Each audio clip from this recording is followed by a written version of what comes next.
மக்களே, இந்த வீடியோவில் நம்ம ஒரு சோகமான செய்தி தான் பார்க்க போகிறோம். பாகிஸ்தானுக்கு விழும் அடி.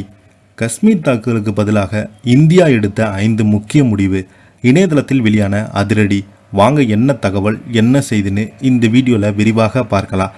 அதுக்கு முன்னாடி முதன்முறையாக நம்ம சேனலில் ஃபஸ்ட் டைம் பார்க்குறீங்கன்னா சப்ஸ்கிரைப் பண்ணாதவங்களாம் சப்ஸ்கிரைப் பண்ணிக்கோங்க. பெல் பட்டன் சிம்பல் அமைக்கி நம்ம சேனலோட நோட்டிஃபிகேஷனை எனபிள் பண்ணிக்கோங்க. நாங்கள் போடுற வீடியோ எல்லாமே உங்களுக்கு உடனுக்குடனே வந்து சேரும். வாங்க என்ன தகவல்னு பார்க்கலாம். ஜம்மு காஷ்மீரில் நேற்று முன்தினம் பயங்கரவாதிகள் நடத்திய துப்பாக்கிச் சூட்டில் 26 பேர் பலியாகியிருக்காங்க. இந்த சம்பவம் மொத்த நாட்டையும் உலுக்கியுள்ளது.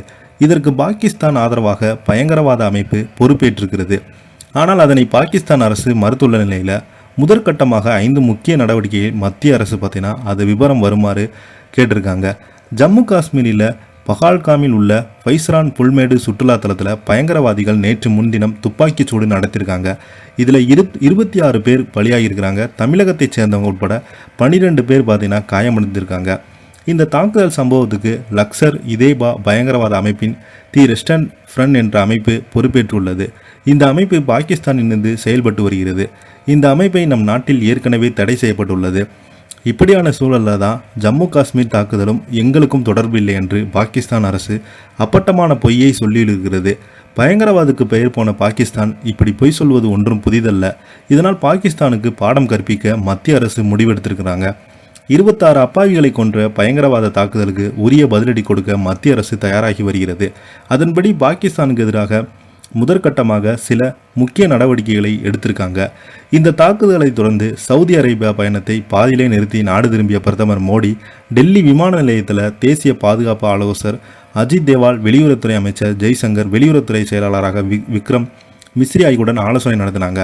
அதன் பிறகு பாதுகாப்பான அமைச்சரை கூட்டம் பிரதமர் மோடி தலைமையில் டெல்லியில் நேற்று நடைபெற்றது. இதில் பாதுகாப்புத்துறை அமைச்சர் ராஜ்நாத் சிங், மத்திய உள்துறை அமைச்சர் அமித்ஷா, வெளியுறவுத்துறை அமைச்சர் ஜெய்சங்கர் உள்ளிட்டோர் பங்கேற்றாங்க. அதில் 5 முக்கிய முடிவுகள் எடுக்கப்பட்டன. எல்லை தாண்டிய தீவிரவாதிக்கு ஆதரவு அளிப்பதை பாகிஸ்தான் நிறுத்தும் வரை இந்தியா பாகிஸ்தான் இடையே கடந்த 1960 ஆண்டு செய்து கொண்ட சிந்து நதி நீர் ஒப்பந்தம் நிறுத்தி வைக்கப்பட்டுள்ளது. இதன் மூலம் பாகிஸ்தானில் உள்ள ஏராளமான கிராமங்களில் தண்ணீர் பற்றாக்குறை ஏற்பட வாய்ப்பு இருக்கிறது. சுமார் 21 கோடி பேர் இந்த ஒப்பந்தம் மூலம் பயன்பெற்று வரும் நிலையில் இது பாகிஸ்தானுக்கு பெரும் பிரச்சனையாக மாற உள்ளது.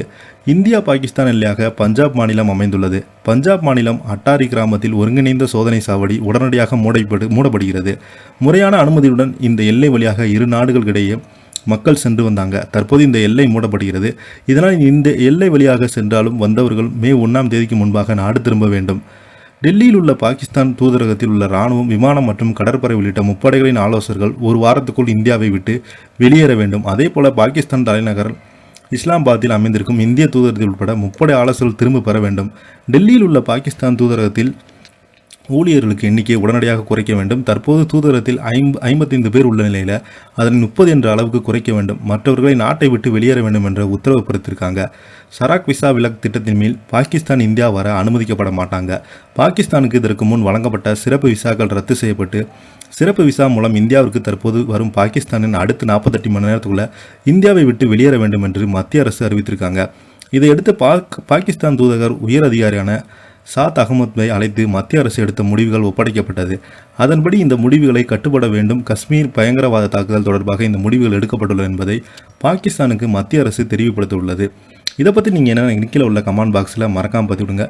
இந்த வீடியோ பிடிச்சிருந்தால் லைக் பண்ணுங்கள், ஷேர் பண்ணுங்கள். நன்றி, வணக்கம்.